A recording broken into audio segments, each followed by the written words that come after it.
Tanghali na ng mga oras na yan pero ayan at kakaligo ko pa lang kasi maaga pa lang mga nag-edit, nag-take ng video at nag-voice over na ako ng mga promotional video ko. Plus, may dalawang estudyante pa akong inaasikaso kaya nung magka-time akong maligo agad-agad na din ako nag-ayos para naman sa susunod na gagawin kong promotional video. Sobrang busy talaga ang araw lalo na kung isang affiliate ka kasi may hinahabol kang deadline na dapat sa araw na yon may submit mo na yung video na hinihingi sa'yo ng seller kapalit nun yung mga natatanggap naming free sample.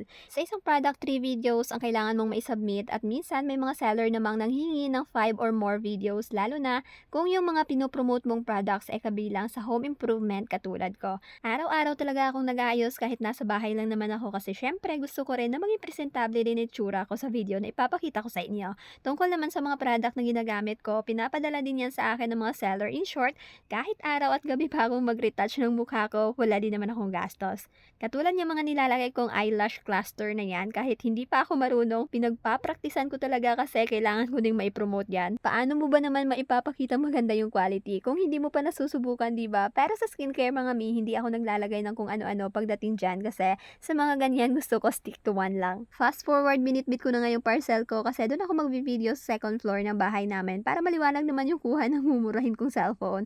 Kapag kasi hindi maganda yung panahon mga ko, napaka-blurred talaga ng kuha ng video. Pero pagdating ko nga doon sa taas, nako, against the light na naman. Kaya ang ending, sa baba na lang din ako kumuha ng mga video ko. By the way, makikita nyo nga pala yung mga promotional video ko kapag ka nakafollow kayo sa Black App ko. Same name dito sa page ko na to. Fast forward mga around 6 PM na yan at napag-desisyonan ko pa talagang maglaba sa kabila ng nakakapagod kong araw. Nakakagana na kasing maglaba mula nung may flooring na etong dirty kitchen namin dito sa labas ng bahay. Tapos, mas convenient pa kasi walang limit yung tubig dito. Ako na maglalaba, may washing naman para kinabukasan magsasampay na lang yung katuwang ko dito sa bahay kasi maaga pa naman siyang pumupunta dito mga around 7 AM tapos umuwi din siya ng around 4 PM. Nagluluto kasi yung asawa ko ng mga time na yan kaya para may kabanding siya, ako na muna maglalaba. Eto na talaga yung isa sa kinaiinisan ko kapag ka naglalaba ako. Dagdag labahin din kaya nagpalit na muna ako ng maikli. At habang nagwa-washing ako, pinadaanan ko muna ng steamer itong mga kurtina ko kasi papalitan ko yung mga kurtina namin para malabhan na rin. Mas nagagandahan kasi ako kapag maayos yung mga kurtina na ikakabit ko at mas nakakagana na ding magpapalit-palit ng mga kurtina dahil sa maganda na din yung curtain rod ko.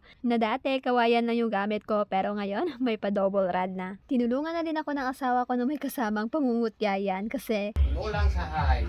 o, di ba? Narinig niyo 'yun? Hindi lang ako umimik kasi sa isip ko, isang pagkakamali mo lang diyan mamaya lagot ka talaga sa akin. Pero hindi, marupok yung mamshi niyo kahit suplada. Nagpakarga pa kasi daw kakain na. Fast forward, pagkatapos namin kumain, inilatag na namin yung foam kasi diyan pa kami natutulog kasi mga hanggang ngayon hindi pa rin ipapagawa yung second floor namin. At ayan na nga sa mga nagtatanong kung anong size yung foam na ginagamit namin. Queen size po ito at single naman yung isa na siyang ginagamit ng panganay ko. May kwarto naman tong bahay namin dito sa baba pero dun ko nga nilagay yung lahat ng mga damit namin para wala nang sabit dito, sabit doon kasi na-stress talaga akong makita yon. May mga nabasa din akong comment kung saan ko nga daw po nabili yung mga punda na ginagamit namin. Ako mga sa ukay-ukay lang po at nagkataon lang po na merong kapares yan kaya wala akong maibibigay na link. Pagkatapos kong ayusin yung higaan kasi matutulog na yung mga bata, tinuloy ko na yung pagpapalit ng kurtina dito sa kabilang bintana para syempre mag-match naman dun sa kabila. Siya hanggang dito na lang muna at ipagpatuloy ko pa yung aking paglalaba. Thank you so much for watching. Bye!